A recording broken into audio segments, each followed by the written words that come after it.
Hey, what's going on, everyone? This is Mitch. Good Monday morning to you all. I hope you guys are waking up and feeling awesome out there this morning and having a wonderful start to your day. And I hope everyone's been having a great start to their week out there so far. All in all, not too active of a weather day expected for your Monday. There is a couple areas to watch for a strong to severe thunderstorm risk, including the Deep South and the Ohio Valley, which could run a little bit of a higher risk for a tornado. But even that higher risk, it really isn't that high at all. So we'll speak on those areas, kind of zoom into those regions for you folks, and then we'll speak on everybody else, and then we'll talk on what's to come. What's the pattern setting up the rest of this week into this upcoming weekend? I do think it does support a daily afternoon chances at strong to severe thunderstorms really across the middle of the country, but there's going to be other areas to watch too. But all in all, not really seeing any severe weather outbreak chances or anything like that. Of course, we all know that could change, but the flow, the pattern coming up does support just light to moderate flow across the middle of the country. And with it, we'll have pieces of energy shooting across this flow, and we'll have chances of afternoon showers and storms, some that could reach severe limits in those areas. So we'll just discuss that coming up. Not really that complex of a pattern, honestly. These are the setups that I definitely enjoy discussing a lot more. But yeah, anyways, if you guys have not subscribed, certainly consider doing that. Like the video if you like it. And if anybody has anything that I can pray about or pray over, please put it in the comments below. I am a few days behind on comments. I don't want you guys think I don't answer them or read them or anything like that. But for people who's been tuning in for a while on my channel, know that on the weekends, I normally don't answer comments. I'll wait till like the Monday after the weekend to really get caught up with everything over the weekend. But this weekend has definitely been a weekend of rest for me and my family. We went to the beach Friday for the day, and really Saturday and Sunday we've just been resting a lot, and it's been nice. It's been really a crazy last 2 months of weekends for us and the family with kids choir, soccer, all kinds of stuff. So we definitely just rested up this weekend. So we'll get back to doing the devotions starting tomorrow morning, and we'll just keep on doing them the rest of the week, all the way into the weekend. Sorry that I haven't been able to pump those out for you folks over the last few days. So let's get rocking and rolling. So here's our storm system. It's kind of an eyesore on your screen, but it's spinning around up here in the upper Midwest, bringing a lot of heavy rain across the UP and Michigan. Areas of rain across lower Michigan. We got a pocket of colder air, which is allowing some of this rain to mix with snow or just flat out be snow across areas of northern Wisconsin, maybe the far western areas of the UP and Michigan, and even areas of northeast Minnesota. So let me know who's seeing snow up here. And then we just have this long extension of showers and storms that goes all the way to just outside of Houston. The further south you get, the more you lack forcing, but it is still just enough to continue these storms even overnight into this morning, which is what we are getting. So a little bit of rain, storm activity through areas of the western, deep south, and mid-south, all the way up into Kentucky, and has fully moved into Ohio now. A little bit of energy shooting across this ridge and flow up here in the northern Rockies. We got more of a solid area of heavy rain in areas of Montana, and a little bit of snow in the higher elevations. Outside that, nothing else is going on. You're waking up to a pretty nice start to your week. Watches, warnings, and advisories. We continue to have these red flag warnings across the heart of the country where it continues to be dry, so we do have that fire danger. Elsewhere, not a whole lot going on, guys. It's a pretty quiet start to our morning out here in our week. The threat of strong to severe storms, there is a marginal risk. They've actually uptrended today, but even the uptrend isn't anything too crazy. And who knows, we could get an uptrend to a slight risk. As of now, we have a bimodal, if you will, like two marginal risks. We'll start south and move north. So watch out if you live from New Orleans, Baton Rouge, through Jackson, Meridian, Hattiesburg, up to Birmingham, Florence, Huntsville, all the way up into Chattanooga and sections of the Cumberland Plateau. There is a level 1 out of 5 risk of severe weather. Could get some gusty winds, maybe some small hail with these storms. In the light green, that is just a general risk of thunderstorms. And I want to watch this little area right here, kind of areas of the Ohio Valley into western PA, Pittsburgh, Parkersburg. You guys are included in this, Wheeling. And it stops kind of just south, just east of like Akron and Cleveland. But kind of just a pretty small marginal risk, level 1 out of 5, risk of severe weather. And there is a 2% risk of a tornado in this area today. And it's just because you're closer to the actual low pressure, which is ejecting across the Great Lakes region right now. So there's a little bit better in the way of kinematics, wind energy that supports a little bit of more of a spin in the atmosphere in this area. So be aware of a tornado warning or just an actual tornado in this area. Don't let it catch you by surprise. There is a 2% risk in this area. And then outside of that, just a risk of some damaging winds, some gusty winds, and even some hail in this area. So be aware of that. You can quite literally see, based off just the outlook here, what's going on. Low pressure up here in this entire area, to the east and south of the low pressure is going to have thunderstorm activity. So outside of that, we do have a risk of just a general risk of thunderstorms in this light green area. As far as an excessive rainfall outlook, who could get a flash flooding risk today? Just watch out down here. Just a marginal risk, at least a 5% risk of flash flooding occurring across areas of Alabama, Mississippi, Louisiana, and Texas. So moving forward and looking at the southeast today, most of the southeast will once again be dry. And speaking of dry, it has been pretty dry across the southeast. The Carolinas, Georgia, Virginia have not gotten a whole lot of anything lately. Not much in the way of spring thunderstorms. I do think that changes over the next couple of days. But let's start off this morning. The HERD model is picking up what's going on pretty well, and we'll just get steady progression west to east of these thunderstorms across Alabama and Mississippi today. You can see them. We're going to take a closer look at Alabama and Mississippi here in a second, but you see those thunderstorms down Louisiana, some thunderstorms across central Mississippi, kind of a broken line of storms cruising through middle and east, kind of east central areas of Tennessee. And this line of thunderstorms could actually make it all the way into eastern Kentucky, western Virginia, the Tri-Cities region of Tennessee. We get into later this evening, the mountains of Tennessee and North Carolina, even northern Georgia, could begin to get some beneficial rains. And you can just tell how the energy is steadily making its way closer to the Carolinas. And we could definitely use some showers and storms. We don't want a severe weather outbreak, but we'll take a thunderstorm, honestly. I know I'm kind of speaking for myself, but we'll take a thunderstorm if we can get some much needed rain, as long as it don't cause a whole lot of damage, right? But by the time we wake up tomorrow morning, we're going to get some just, downpours across the northern half of Alabama, Mississippi, Georgia, western North Carolina, maybe even western South Carolina. But just a closer look at Alabama and Mississippi today, just because y'all do have that risk of thunderstorms. It's around 8 a.m. This is about where the storms will be here in the next hour or so. But you start to get to about lunchtime, could have some strong to severe thunderstorms kind of between Tupelo and Jackson. And then by the time we get into 4 p.m., still some thunderstorms moving through central Louisiana into southwest Mississippi. Some storms could be possible here in Florence and Huntsville. Meridian, you start to get some thunderstorm activity. This is around 6 p.m., around dinner time. And all these could potentially produce some gusty winds, small hail, don't rule it out. And just lack of forcing doesn't allow for these storms to really move really quickly any given direction. They kind of just form, very slowly meander in general west to east, and there's just not a whole lot of forcing in the atmosphere, kind of pushing the atmosphere to really move these in and out. So that's why there is a very small risk of flash flooding in this area, and I wouldn't be surprised some areas could get a quick inch or so of rain.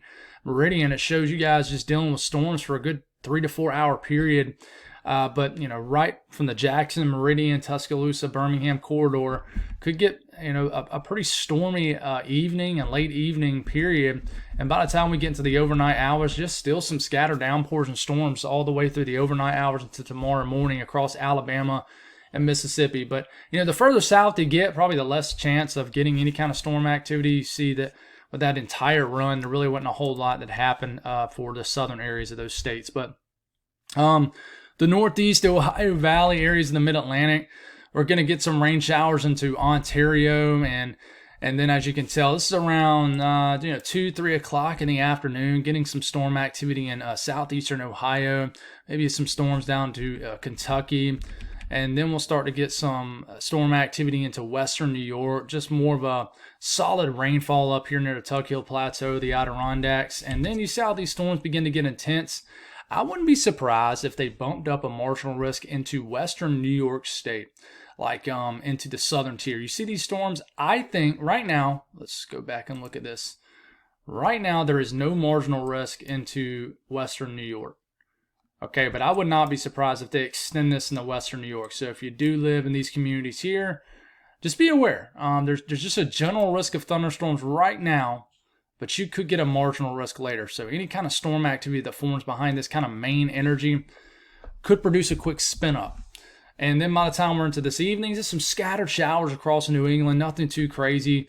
And then we'll have more of a solid rain that moves in later this evening across New York City, New Jersey, Long Island. Scattered showers possible across the mid-Atlantic. Just more so rain across Maine, maybe mixing with some snowflakes depending on your elevation. And then by the time we're waking up tomorrow morning, most of this energy will be clearing off the East Coast. But just zooming into Ohio here, this morning we're going to just have that rain that's moving into the western portion of the state right at this second. And then by the time we get into early afternoon, the leftover of that energy will continue to move into like western PA, West Virginia in the form of just some scattered showers and storms. But I just think we need to watch what forms after this. For example, this is 4 p.m. Watch out near Parkersburg. We had a severe weather risk here a few days back. So there is going to be a small tornado risk here in eastern, southeastern Ohio. And just be aware of these storms. They could really intensify right as they're leaving the state of Ohio. This is 7. And then this is 8. This is 9. Man, it's moving slow. This is 10. So just watch out this afternoon in this area right here of Ohio for some storms. And then we'll look at PA here this morning, just some scattered downpours. And then we start to get into 2 p.m., 3 p.m. You see those storms or just heavy downpours around Pittsburgh. And then we start to get, say, 5 p.m. See St. Mary's up in kind of the northern half of PA. See more of an intense cell right here. Even a cell to watch near Erie. The cooler waters of Lake Erie might help stabilize the atmosphere right up against the coastline. But there's always little weird microclimates everywhere. But we start to get to 8 p.m. Watch out for these storms. I would say, east of Pittsburgh, between Pittsburgh and State College, even Williamsport. And these cells up here could produce a quick spin up. And this is 9 p.m., this is 10 p.m., this is 11 p.m., this is midnight. Could still continue to deal with some scattered downpours, but there is just going to be that time frame to watch. This is 4 p.m., 5 p.m., 6 p.m., 7 p.m., 8 p.m., 9 p.m., 10 p.m. That time frame right into there is that time frame to watch. But like I said, up to Jamestown, up in the sections of southwestern New York, into this region right up here, I wouldn't be surprised if they extend the marginal risk into that region. The south central U.S., lack of forcing really gives it a hard time, gives these storms a hard time to kind of get progression to move here. So we're just going to get a lot of downpour activity along the Texas coastline. So if you live down here, if you live up against the Texas coastline or just offshore or onshore, you're going to get a lot of downpour activity today. Storms will be dancing around the Texas coastline. I think by the time you do get into this afternoon, into this evening, things will calm down, chill out a little bit. But this morning, I wouldn't be surprised you deal with some flash flooding issues along the Texas coastline, just depending on where these storms set up. And they're already kind of doing it right now. If you go back and look at this, if you zoom into this area, you see how the storms are already kind of hanging out along the Texas coastline. Well, the Texas coastline right here, obviously, but it's just off. I keep wanting to say offshore. It's just inland, I should say, right now. Houston right into here, Corpus Christi down here. But I do think even a flash flood warning already ongoing right now. These storms are just having a hard time moving in general west to east because lack of forcing in the atmosphere. So that's kind of why they're moving so slow. But we get into this evening, into the overnight hours, all the way into tomorrow morning. Not a whole lot going on. There could be some more scattered downpours to get going down here in southeast Texas again. So the north central U.S., we're getting some wet snow flying around out there, but mainly rain. Low pressure will finally scoot over the UP, as you can tell, the L right over the eastern UP of Michigan. And we get into this afternoon and then into this evening, things will begin to dry out. But there is another area of energy that could bring some scattered showers, even some storm activity across anywhere across the Dakotas today. I wouldn't be surprised if they drop a marginal risk across areas of the Dakotas for some storms being a little bit more intense. But, we start to get into tomorrow morning and we're going to get another area of energy that makes its way across northern areas of Minnesota and eventually into Wisconsin later tomorrow morning. Even shows some thunderstorms across sections of central Wisconsin as we're waking up tomorrow morning. So be aware of that if you live there. And then the western U.S., the pattern remains about the same. Most of the flow cruising across the northern Rockies in the form of some rain showers and some snow showers in the higher elevations, but nothing too crazy at all. Just kind of the same flow setting up, and then we get into tomorrow morning and pretty much more of the same. Temperatures today, very warm across the southeast, well into the 80s. It definitely was warm yesterday across here in my neck of the woods and here in central South Carolina. But I mean, it's going to be nice in the northeast. Pockets of temperatures in the 60s. Other areas, only in the 40s and 50s. Just depends on your elevation. But we're going to get some warmth all the way into Ontario, southern Ontario. The rest of Ontario up here is in the 30s. It'll be a cool day across the upper Midwest, the Great Lakes region. Just this pocket of cooler air with this low pressure moving ahead. But if you're around this area of lower pressure, it'll warm up nice. And then temperatures across the central and western U.S., there's the 80s, 70s, even 60s, all the way up into Canada across the middle of the country. And then the southwest, pretty warm. And then the northern Rockies and the Pacific Northwest, definitely cooler to start your week. So moving forward, this is for tomorrow, Tuesday's outlook. There's 3 areas to watch, kind of a trifecta, if you will. The big area of the risk of severe weather is across the southern plains. So this includes Amarillo, pretty much all the way to Wichita, Woodard, Guyman, just sections of the panhandle of Oklahoma and Texas, all the way down the Midland and down into southwestern areas of Texas. Pretty much all of western Texas has a risk of strong to severe storms. And Oklahoma City is in that marginal risk. Wichita technically in that marginal risk, same as Abilene and San Angelo. But there is a slight risk right now, just a 2% risk of a tornado. And this actually includes areas of New Mexico, Clovis, Hobbs, Lovington. You guys have a 2% risk of a tornado. Lubbock, Midland, all the way down to Fort Stockton. The wind threat pretty much covers the entire slight risk area. If you live in this yellow area, 15% risk of winds exceeding 55 to 60 miles per hour. And then the hail threat, right now, just a 15% risk of hail exceeding 1 inch in diameter or larger, but I could see a hatched risk of hail, meaning a risk of significant hail issued sometime in later updates per the Storm Prediction Center for tomorrow's severe weather threat. Now, I do want to mention a couple other areas. There is a risk of severe weather up here.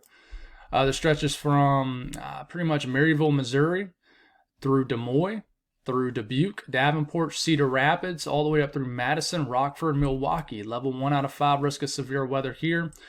And we will finally get some rain in areas, more widespread rain in areas of the Carolinas, but unfortunately there is a risk of this being severe also. Charlotte, Raleigh, Durham, Greensboro, Hickory down in the Camden. This could, expand, broaden a little bit, but right now there is a level 1 out of 5 risk of severe weather for some gusty winds and some small hail. So definitely multiple areas to watch. Nothing too crazy really anywhere, but definitely areas to watch. And then we get into day 3. Now, once you get to day 3 onward, this is where we could have uptrends leading up to this day. But a pretty large area of the country, I want to add, has at least a risk of thunderstorms. Pretty large section. But up against the high plains of Nebraska, through western Kansas, western Oklahoma, the Panhandle, and western Texas, and even eastern Colorado and sections of eastern New Mexico has a level 1 out of 5 risk of severe weather. This certainly could trend a little bit higher to a slight risk. In fact, I wouldn't be surprised one bit. But I'll be honest, this is more of a setup you see more into May, even June. So it's almost like we've had a dramatic switch as far as severe weather to areas of the country that normally starts to see a spike in May and June. And, we did have the active few week period across the Deep South, but it didn't last very long. And I'm not saying that we're done across areas of the Deep South. Definitely not. But as we know, or if you don't know, I'll tell you, but the later you get in spring into early summer, the more the jet on average begins to shift further north. Therefore, the humidity doesn't go anywhere. All the moisture in the atmosphere when you walk outside in the summer and it's just hotter than Hades, and it's like you can get a butter knife and cut it through the air. That's thermodynamic ingredients. Okay, so plenty of moisture in the atmosphere, but one thing you lack in like late spring and especially into the summer across the South for severe weather is kinematics, wind energy. You don't have a lot of flow going over the southern sections of the country. You have little kind of impulses or short waves in a little bit of light flow across areas, and that's what helps get some of those storms to be quite intense. But you don't see widespread corridors that support like massive, significant, severe weather risk across the South in the summertime, and that's because your main jet has shifted further north as cold air really isn't dumping down as further south. So I hope that makes sense. But anyways, level 1 out of 5 risk of severe weather across this area. We could see an uptrend. But going forward past this, there's no outlooks. And this is for Wednesday, so Thursday onward, I'm not seeing there's no outlooks issued per the Storm Prediction Center is what I'm trying to say. But we are definitely going to have risk of severe weather. So I'm going to start this off. This is for Thursday afternoon this week, okay?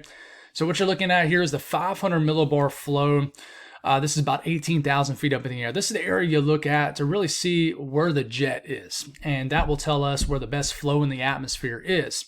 So if you really look closely here, it's going to be hard to see, but I'm going to try to circle it. You see this like wind barb right in here and, right in here, pretty much everywhere on your screen. You see how the flag portion of this wind barb right here is pointing this way? That means that your flow is coming out of this direction. And that's where it's going to be coming for, most of the next 7 days. So you got light southwesterly flow, and that supports more moisture getting pulled further up, gaining latitude up across the lower 48. So we're going to have little pieces of energy that tries to follow this flow, and little impulses of energy that really just provides a little bit of an extra kind of oomph and push in the atmosphere to get some of these storms going, but nothing too crazy at all. And this is the Euro ensemble also, so it's kind of more of that smoothed out average look. So we start to get into, Friday, and maybe more of an intense impulsive energy. As you can tell, a little bit more of a trough dig. So if you look right in this area, the colors are starting to get a little bit more pronounced on your screen in this area compared to like this area over here. So maybe as we're getting into Friday, we could have more of a higher end severe weather threat across the high plains, but higher end as in maybe a slight risk. But we start to get into Saturday. Saturday is when I could see maybe another slight, maybe an enhanced risk across this area. I want to watch, this region of the country. See how the wind barbs are kind of going like this, and the flow's coming out of here, and then it's shooting across like this. I don't like that color. It's kind of going like this, and then it's going like that. That's how the flow's doing, and it's going back like this. So there's going to be a lot of moisture probably getting pulled up into this area already. So if there's any area I want to watch, it's right where the best flow and the best moisture connects. And it's not necessarily the best moisture, but more so the best flow. And that's probably going to be right into here. Now, not in the Rockies, but you get what I'm saying, like kind of right into here. I would watch for just continuous day-by-day chances of strong to severe thunderstorm activity right through that region, especially as we get into the weekend, more of a higher impulsive kinematic energy begins to move in. And then as we get into Sunday, I would watch Sunday for an even higher end severe weather threat. I'm talking about, definitely something that could produce more of a slight to enhanced risk day. And I could see that for Saturday too. But this looks more like a traditional trough dig across the western U.S., a lot of flow shooting across the middle of the country, overlapping what will likely be a pretty moist air mass extending pretty far north. So I think that we enter more of a higher end pattern of a better pattern for higher end severe weather actually as we get closer into this upcoming weekend, into early next week. Now, I kind of said the same thing about a week ago for this week, and we are getting severe weather chances, but nothing like it had the potential to be, which is great news. But this supports more of a higher end severe weather look. If we kind of go back to this week, this is just light flow across the country, but even that light flow will get the job done if you got enough moisture hanging around across the middle of the country, which we will. And we start to progress more into early next week, like next Tuesday, and this has that look of more severe weather returning across the middle of the country. The thing that I am concerned about with the southeast, guys, is you see how the flow's kind of doing this and then it shoots across like this? That's leaving the southeast high and dry. Now, it's saving us from severe weather chances, but we're starting to get pretty dry. And it's because it's kind of a La Nina pattern where, a southeast ridge really likes to anchor itself across the southeast, which keeps us dry, stable, hot. And most of the flow is just going to be going over the same regions. So the pattern to me supports what it's been doing, which is just severe weather over the middle of the country, kind of around or just west of the Mississippi River, even all the way up into the Midwest, and even going forward into early next week. It definitely supports that. Now, this is pretty far out between that day 7 and day 10 range, but even when severe weather could potentially ramp up for the last couple of days of April into the first couple of days in May, it just supports that same similar look that we've been seeing. So, and of course, this is going to be overlapping a pretty moist environment that's going to be sticking around with us. This is starting this Thursday. Dew points in the 60s and higher support severe weather. Even the 50s do in certain areas of the country. But what you're going to notice is this big plume of moist air doesn't really go anywhere. I mean, it might pivot down south and then back up, depending on little pieces of cold fronts kind of associated with short waves. But in general, you'll notice a lot of moist air just kind of hangs out with us. See how it flattens out a little bit, kind of goes back south, and then it gets pushed right back north across the middle of the country. You can tell a little bit of a cold front moves in across areas of the eastern sections of the country as some drier air, and then the moist air just spikes once again across the middle of the country. And then even in areas as we're getting into early next week across the southeast where we have some drier air, it begins to get humid once again. So in general, we're just getting to that time of the year now. Let's back it up here. So this is Thursday through Friday through Saturday, Sunday, next Monday, next Tuesday. You can tell the deeper that we get in the spring, closer to early summer, the harder it is for us to beat down this tropical moisture. And this goes back to what I just told you guys. On average, the jet begins to shift further to the north. The jet is what brings down cold air, cold fronts. We just don't see those dip as far south the deeper you get into the year. So obviously that very moist, humid, muggy air begins to really dig its roots for the long run, all the way until we're begging for those late summer, early fall cold fronts across the south. So moisture definitely won't be too big of an issue across many areas of the country. It's just, where does the best flow set up? And I do think the pattern does support higher end severe weather days as we get into the weekend, really going forward. We're just going to have to watch little short waves across the middle of the country between now and then. So guys, that's all I got. Thank y'all for tuning in. God bless all y'all. Appreciate the support. I know I say this every single video. It's probably to the point of annoyance. Sometimes I'm about to say it and I'm like, dude, you don't have to say this over and over again. But thank you for the people who continue to tune in. I mean, it has truly been a slow time for my channel. But I mean, even talking to my friend Gerald, Gerald, my buddy Gerald, who has a YouTube channel too, and we support the heck out of one another. He's saying the same thing. His channel is very slow. And it's just a time of the year where I really do feel like people tune in to the people going live. And honestly think a lot of it is because a lot of my audience is across the southeast and the eastern U.S. and it's just been quiet. It's been very quiet across this area of the country. I made a funny post yesterday on X, Twitter, whatever I still call it Twitter, and saying, basically weather enthusiast across the southeast, and it was just a little girl spinning around in the chair because we're kind of bored. I mean, I know a lot of people are probably going to, say, well, Mitch, what do you want? Severe weather outbreaks? No, that's not what I want. But I would like to get some spring afternoon showers and thunderstorms. I mean, even some raindrops falling across the sky. It has been a very just relaxed time of weather across the southeast. So, and I think that's just why probably the videos aren't getting as many views. But I know that times are going to come where it spikes, and I just really been enjoying the slower times. But part of me is starting to definitely starting to get a little bit more ready for things to ramp back up again and the views to increase. But I know that'll come in time. But just to wrap all that, rambling up, I do appreciate people who continue to tune in just in these slower times and just continue to check back in. Really appreciate y'all folks. Appreciate the people who's joined my channel. And thank you for all the support. Hope you guys have a wonderful start to your week. We'll get back to those devotions starting tomorrow morning. You guys got to hold me accountable. But God bless all y'all and have a wonderful day.